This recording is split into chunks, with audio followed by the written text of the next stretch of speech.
Hello guys, ఈరోజు మేము ఒక గుడికి వచ్చాం. ఇది మా కల్చరల్ గుడి. ఇప్పుడు ప్రవీణ్ అనే వ్యక్తి దీని గురించి ఎక్స్ప్లెయిన్ చేస్తారు. హాయ్ గైస్, ఇది రామ్ రామ్. ఇది ఒక ఆంజనేయ స్వామి దేవస్థానము. ఇక్కడ ఆంజనేయ స్వామి చాలా ఏళ్ళ క్రితం ఇక్కడ ఉన్నాడని భక్తులు విశ్వసిస్తారు. కావాలంటే మీరు లోపలికి వచ్చి చూడొచ్చు గైస్. చూడండి గైస్, మీరు సూటిగా చూస్తే దేవుడు కనిపించాడు. చూడండి గైస్, సూటిగా చూస్తే దేవుడు కనిపించాడు, కానీ మీరు కరెక్ట్ గా చూస్తే కనపడుతుంది. సైడ్ కి చూడాలి గైస్, అప్పుడు దేవుడు కనపడతాడు. నెక్స్ట్ ఇక్కడ నంది చూడండి గైస్. ఈ నంది చాలా మంచి నంది గైస్. లోపల ఇప్పుడు జగమ దేవస్థానం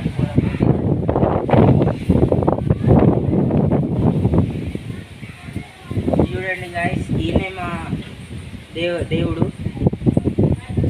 ఈయన కమలానాయక్. ఈయన పేరు కమలానాయక్ గైస్. కాంటే మీరు ఇక్కడ చూడొచ్చు. ఈయన చాలా పూర్వమైన దేవుడు గైస్. ఎంత గ్రేట్ అంటే ఈయన కోసం ప్రతి జాతరకి కోట్లాది మంది ఇక్కడికి వస్తారు. మీరు కూడా చూడండి గైస్, లోపల చాలా ప్రశాంతంగా ఉంటుంది. కావాలంటే బట్టలు సమర్పించే వాళ్ళు బట్టలు సమర్పించవచ్చు, దీపాలు సమర్పించే వాళ్ళు దీపాలు సమర్పించవచ్చు. కానీ ఇక్కడికి వచ్చినప్పుడు మాత్రం ఇతను మాకు తాత అవుతాడు గైస్. ఇతనికి కూడా తాత అవుతాడు గైస్. ఇక్కడ చాలా ఫ్రెష్ గాలి వస్తుంది గైస్. ఎస్ గైస్, ఎండాకాలంలో కూడా చల్లగాలి వస్తుంది గైస్.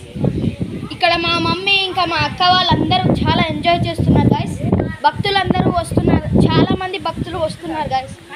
ఇక్కడ హనుమంతుడి వాహనమైన వంటె కూడా ఉంది గైస్. చూడండి గైస్, ఇక్కడ భక్తులు పెరుగుతూ ఉన్నారు గైస్, తగ్గడం లేదు. చూడండి గైస్, ఇంకో ఆంజనేయుడి విగ్రహాన్ని చూపిస్తాను పదండి గైస్. మనం ఇప్పుడు పెద్ద ఆంజనేయుడి విగ్రహాన్ని చూడబోతున్నాం గైస్. మేము వచ్చిన పెద్ద ట్రాలీ ఇదే గైస్. ఇక్కడ చూడండి గైస్, ఎన్ని ఉన్నాయో.